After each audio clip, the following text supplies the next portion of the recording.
As always, don't forget to check the video description down below for the best price on parts and tools I use in today's video. Today, got this 2016 Honda CRV, and we're going to be looking at how to replace that, where'd it go, the battery, and let's check it out.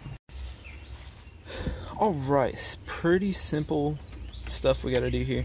You basically need a 10mm. I use my, where'd it go, little Milwaukee ratchet, 10mm, and we're going to go ahead and loosen up your negative.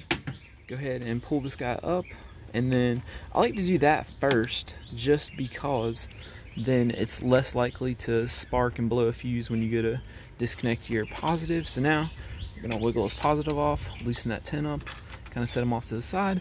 Then you've got these little hold down guys right there, and this side you can just grab it and pull it off, but you can also take a 10, just put it on there and loosen that up, and then you'll be able to take these little wire hold downs off. Then you're going to take that 10 again, loosen up this nut, and you'll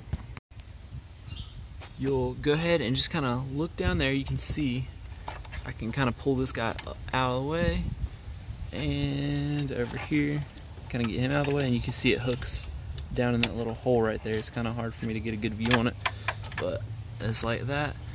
And then once you've done that, you can go ahead and take this bracket off, kind of get him out of your way.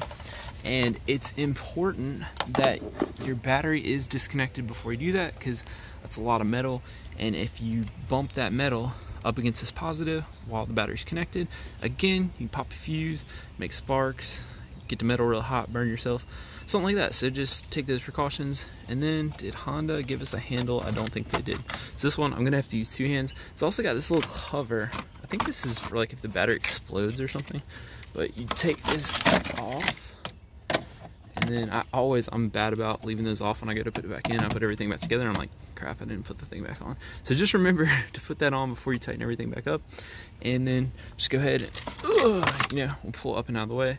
You know what, let's see. I bet I could do this one-handed. I bet I could do it one-handed. Oh.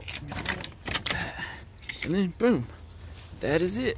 And I believe it's a 51R. So, we'll go get a new one, put your new one in, and that is it. Again, once you're done, take your DVOM, put it on there, start the car, make sure you're getting 13.5 volts or more and less than 15 volts, because if the alternator is not charging it, the new battery is going to do you no good. Anyways, that's it. Thanks for watching. See you next time.